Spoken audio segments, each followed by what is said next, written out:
అతిపెద్ద షాపింగ్ ప్రపంచం సిఎంఆర్ మన నిజామాబాద్ లో రాంపోతినేని గారిచే సెప్టెంబర్ 27న గొప్ప ప్రారంభం. నమస్తే, నేను Keshav. Welcome to Suman TV. Tirumala Tirupati దేవస్థానానికి సంబంధించి లడ్డు కల్తీ ఉదంతం రోజుకో మలుపు తిరుగుతుంది.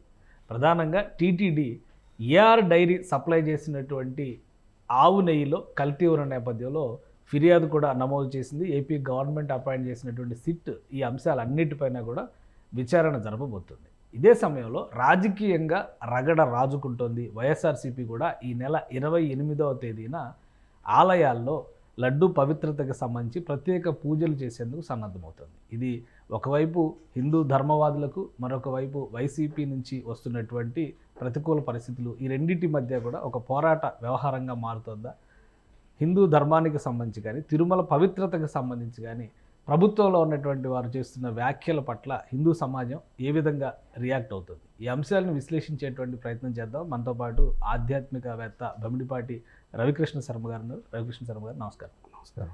ఒకవైపు దేవుడికి అపచారాలు, ఇంకోవైపు నుంచి కార్యనిర్వహణలో జరుగుతున్నటువంటి అపచారాలు, మీరు చెప్పినట్టుగా నియమాలను అతిక్రమించి జరుగుతున్నటువంటి 100% ఎవ్వరు ఈ 5 ఏళ్ళు ఎందుకు ప్రశ్నించలేదు? చాలా మంది జరిగి ఉంటే గనక మమ్మల్ని నిలదీసేవాళ్ళు కదా అనేది కదా ఇప్పుడు వాళ్ళు అడుగుతారు. చాలా మంది ప్రశ్నించారండి, చాలా మంది ప్రశ్నించారు. మీకు ఒక చిన్న ఉదాహరణ చెప్తా. అంటే నేను ఇవాళ జగన్మోహన్ రెడ్డి గారి గురించి చెడుగా మాట్లాడట్లా. గత హయాంలో నేను నమ్మిన తిరుమల వెంకటేశ్వర స్వామికి సంబంధించినటువంటి ప్రాంతంలో నాయకుడైనటువంటి ఒక వ్యక్తి ద్వారా నా స్వామికి అన్యాయం జరిగింది, మా హిందువులకు అన్యాయం జరిగింది, మా సనాతన ధర్మానికి అన్యాయం జరిగింది. I have no right to question Jaganmohan Reddy అండి. నాకు రైట్ లేదు. కానీ నేను హుండీలో డబ్బు వేసా, నేను అక్కడ సత్రానికి డబ్బులు కట్టా, లడ్డూలు నేను కొన్నా.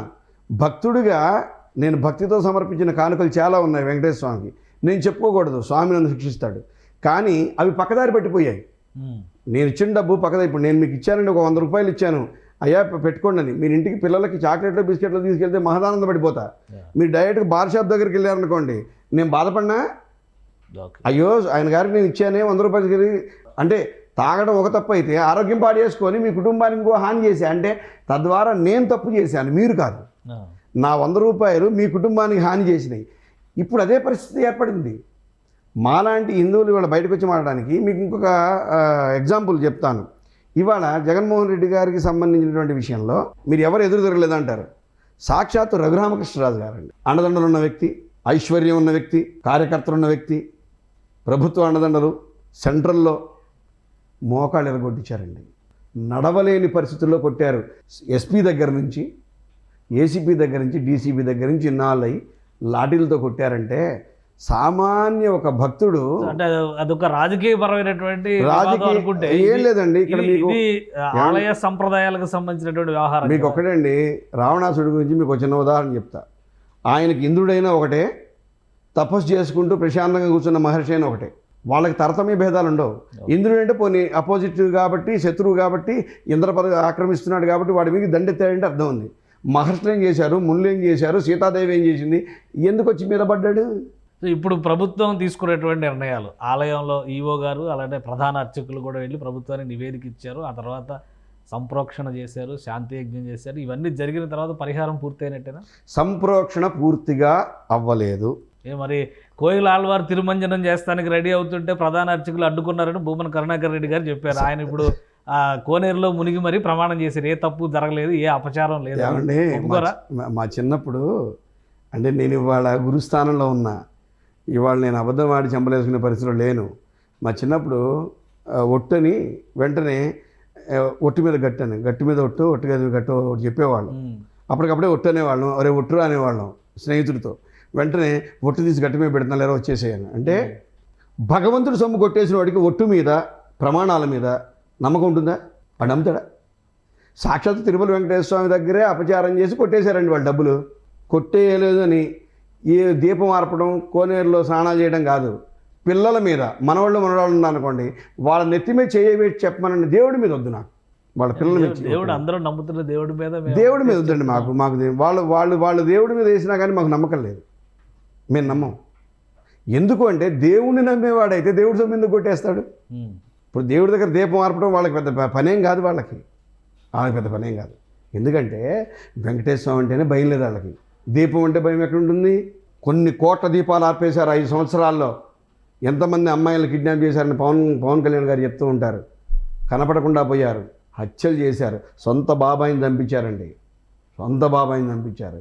వాళ్ళకి దేవుడు అంటే, మానవుడు అంటే భక్తి, విశ్వాసం, గౌరవం, ప్రేమ ఎక్కడి నుంచి వస్తాయి సార్ వాళ్ళకి? కానీ ఎలా మరి తిరుమల ప్రక్షాళన జరగాలంటే తిరుమల ప్రక్షాళన ఒకటేనండి. ఎవరైతే స్వామివారి అపచారం చేశారో, ఇంకోటి కూడా చెప్తున్నా, అపచారానికి ఎవరైతే అవకాశం ఇచ్చారో కూడా ఆంధ్ర రాష్ట్ర ప్రజలందరూ కూడా చెంపలేసుకోవాల్సిందే. చెప్పులతో కొట్టుకోవాలి, చెంపలు కూడా కాదు. ఎందుకు నీ మాట అంటానంటే, ఎన్నుకున్నారు మీరు, ఎవరిని ఎన్నుకున్నారు? అన్యమతస్తుని ఎన్నుకున్నారు. ఎన్నుకున్నప్పుడు ఆయన పోయాడు అక్కడికి. ఆయన పోయి ఎవరిని మీ వాళ్ళే ఉంటారా? చైర్మన్ మీ వాడే, ఈఓ మీ వాడే, ఆ అధికారులు మీ వాడే. ఒక పూజారి మాత్రమే చేయలే, ప్రధాన అర్చకుడు ఒక పదవి ఒక్కటే చేయలేక వాళ్ళు. ఎందుకంటే వంశపారంపర్యంగా వస్తుంది కాబట్టి దాన్ని అవకాశం లేదు, దాన్ని అధిగమించడానికి దుమ్మెత్తి పోస్తారు, ఉమ్మేస్తారని తెలుసు. ఇక మీరు చెయ్యని పోస్ట్ ఏముంది? చెయ్యని అరాచకం ఏముంది? రూముల విషయంలో అరాచకం, అన్నదానం విషయంలో అరాచకం, అక్కడ ఒకళ్ళమార సత్రం విషయంలో అరాచకం, తర్వాత లడ్డు విషయంలో అరాచకం, బంగారు నాణ్యాల విషయంలో అరాచకం. ఇవన్నీ పవన్ కళ్యాణ్ గారు కూడా రైజ్ చేశారు. మీరు ఇలాంటివన్నీ మాట్లాడి ఆయన పవన్ కళ్యాణ్ గారు వైషమ్యాలు తీసుకొస్తున్నారు, మీ రాజకీయాల కోసం తిరుమల వెంకటేశ్వర స్వామిని ఉపయోగించుకుంటున్నారు. అలానే చంద్రబాబు నాయుడు గారు కూడా రాజకీయాల కోసం వెంకటేశ్వర స్వామిని ఉపయోగించుకున్నారు. ఇదే కదా విమర్శ. ఇవాళ నేను కంపేర్ చేసి మాట్లాడలే కానీ ఒక ఉదాహరణ చెప్తాను, మళ్ళీ ఇంకో ఉదాహరణ. అన్నమయ్య వెంకటేశ్వర స్వామి దేవాలయానికి దర్శనానికి వెళ్ళినప్పుడు వాస్తవానికి ఆయన ఎలవ్ చేయలేదు. ఆయన ఎలవ్ చేయకపోతే సమయం అయిపోయిందంటే కూడా ఆయన పోట్లాడి పాపం నిద్రాహారాలు మాని అక్కడే ఉండి పాపం ఎలవ్ చేశారు. ఆయన అన్నమాచార్యుల వారు మన మధ్య తిరిగిన వ్యక్తి, ఎక్కడో 3-4 యుగాల క్రితం మన తెలియని వ్యక్తి కాదు, మన తాళపాక అన్నమాచార్యుల వారు. అదే సమయానికి అన్నమాచార్యుల వారితో పాటు ఇతర కులస్తులు, అంటే అప్పుడు బాగా శుచిగా ఉన్నవాళ్ళు, శుభ్రంగా ఉన్నవాళ్ళు, బ్రాహ్మలే వెళ్ళాలి లోపలికి, ఆ గడప దాటి వేరే వాళ్ళు వెళ్ళకూడదు, అన్యులకు ప్రవేశం లేదని చెప్పి కొంత అవగాహన రాహిత్యంతో హిందూ ధర్మం, సనాతన ధర్మం గురించి పూర్తిగా చదువుకొని కొంతమంది వ్యక్తులు చేసినటువంటి అరాచకాలు కొన్ని ఉన్నాయి. తప్పనిసరిగా నేను వాటిని సమర్థించను. ఆ సమయంలో అన్నమాచార్యుల వారు తోడ్కొని పోయాడండి అందరినీ లోపలికి, వీళ్ళని కూడా ఎలా చేయాలని చెప్పి వాదిచ్చాడు. వాదిస్తే ఆ రోజు ఎవరైతే లోపల ఉన్నారో వాళ్ళంతా కూడా ఈయన హీనంగా చూసి వెళ్ళగొట్టారండి. నువ్వు పనికిరావు, నువ్వు బ్రాహ్మడిగా పనికిరావు, నీకు అసలు ధర్మం లేదు, భగవంతుని మీద భక్తి లేదు అని. ఇవాళ అదే మాట వీళ్ళు మిగిలిన వాళ్ళు మాట్లాడుతున్నారు, ఆయనకి ఎందుకు అని. ఇప్పుడు ఎవడో ఒకడు బయలుదేరాడు కదా, ఒక ప్రక్షాళన చేయడానికి ఒకళ్ళు బయలుదేరారండి. ఒక అడుగు ఎవరో ఒకళ్ళు వేయకపోతే మాలాంటి వాళ్ళని ఫాలో అయ్యేది ఎట్లా? రాజకీయంగా ఫాలో అవ్వం. 100 కోట్లు ఇచ్చినా కానీ జనసేన కండువాన్ని కప్పుకోను. ధర్మ పరిరక్షణ అంటారు పవన్ కళ్యాణ్ అంటే ఏంటి? మీరు చెప్పినట్టుగా సనాతన ధర్మ పరిరక్షణ కాదు, ఇట్స్ నాట్ ధర్మ పరిరక్షణ అండి. అధర్మాన్ని గొంతెత్తి అడిగాడు. ఆయన ఎంతవరకు న్యాయం చేస్తాడు? ఎన్ని రోజులు అరుస్తాడు? ఎన్ని రోజులు దీక్ష చేస్తాడు? 15 రోజుల తర్వాత పవన్ కళ్యాణ్ గారికి బోల్డ్ పనులు అంటే ఉప ముఖ్యమంత్రి, ఆయన వదిలేస్తారండి. కానీ గొంతు అయితే ఇప్పాడుగా. ఎందుకు అంటే ఇవాళ పవన్ కళ్యాణ్ గారు రాజకీయాలకు వచ్చినప్పుడు ఒక్క సెకండ్ రాజకీయం వైపు మాట్లాడతా. కాపు కులస్తులు వచ్చారని చెప్పి కాపు కులస్తులు అంతా కూడా ఎగిరిగంతేశారు. ఇంకేముంది, మనోడు వచ్చాడే హ్యాపీ అని. అంటే ఒక కులానికో ఒక మతానికో సపోర్ట్ చేస్తే చాలా ప్రాబ్లమ్స్ వస్తాయి రాజకీయంలో. ఇవాళ క్రిస్టియానిటీ ఎంత పేరుకుపోయింది. ఇవన్నీ వద్దండి. క్రిస్టియానిటీకి సంబంధించి ఒక 50 సంవత్సరాలు, 30 సంవత్సరాలు, 20 సంవత్సరాలు తీసుకుందాం. 2020 ఈ యొక్క చంద్రబాబు నాయుడు గారి 2020కి బిఫోర్ మొత్తం క్రిస్టియన్స్ ఎంతమంది ఉన్నారు, ఇవాళ క్రిస్టియన్స్ ఎంతమంది ఉన్నారు లెక్కేస్తే 30% నుంచి 40% పెరిగారు. క్రిస్టియానిటీ పెరిగింది, అవునా కదా? ఇవాళ జగన్మోహన్ రెడ్డి గారికి ఒక రకంగా డ్రాబ్యాకే పాపం. ఎందుకు? సనాతన ధర్మం, హిందూ ధర్మం అని చెప్పి క్రిస్టియన్స్ అన్నాడు, ముస్లిమ్స్ అన్నాడు. కానీ దానికి ఆయన భయపడలా, జంకల. నిజమైన వీరుడు ఎప్పుడూ కూడా వచ్చే రోజుల గురించి ఆలోచించడండి.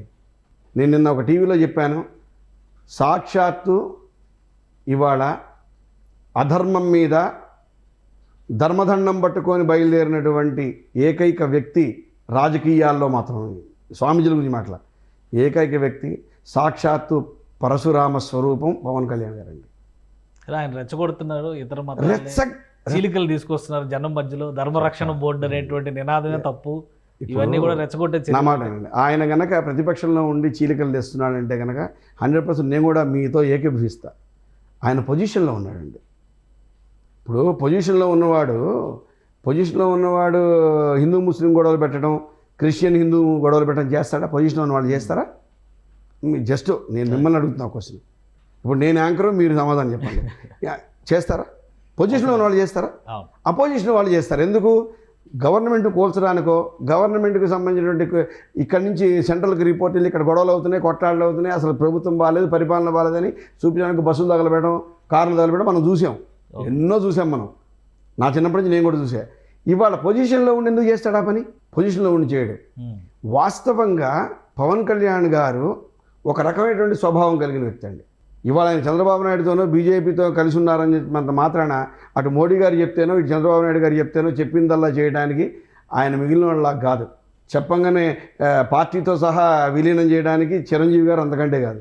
నిజం చెప్తున్నా. ఆయన ఒక సిద్ధాంతాన్ని ఒక్కసారి పట్టుకున్నాడు అనుకోండి పవన్ కళ్యాణ్ గారు, నేను చెప్పాక పరశురాముడే గొడ్డలంటూ తీసుకుంటే తల్లిని నరకడానికి కూడా సిద్ధం. ఓకే. తల్లిని నరకడానికి కూడా సిద్ధం. అటువంటి వ్యక్తి అంటే పర్సనల్ క్వాలిటీస్ రాజకీయం నాకు అనవసరం. ఇక్కడ సనాతన ధర్మం మీద, హిందూ ధర్మం మీద, సాక్షాత్తు కలియుగ వైకుంఠుడు శ్రీనివాసుడికి సంబంధించినటువంటి నిత్య నైవేద్యాలకు సంబంధించినటువంటి అపచారాలు జరిగినాయి కాబట్టి ఆయన గళమెత్తాడు. గళమెత్తినప్పుడు తప్పనిసరిగా అటువంటి వారిని మేము గౌరవించాలి. మాలాంటి సనాతన ధర్మ పరిరక్షణలో మీరు కూడా పాత్రలు కావాలని మనసా వాచా కర్మణ మిమ్మల్ని అర్థిస్తూ మాకు ఈ అవకాశం ఇచ్చినందుకు, మాకు ఇంత సమయాన్ని ఇచ్చినందుకు కూడా కృతజ్ఞతలు తెలుపుకుంటూ స్వస్తి ప్రజాభ్య పరిపాలయంతాం న్యాయేన మార్గేణ మహిమహీషాం గోబ్రాహ్మణేభ్య శుభమస్తు నిత్యం లోకా సమస్త సుఖినో భవంతు. జై Shriram. Right. Thank you Ravikrishna గారు. ఇది స్పెషల్ డిస్కషన్. Keep watching. కానీ ఇన్ని జరుగుతుంటే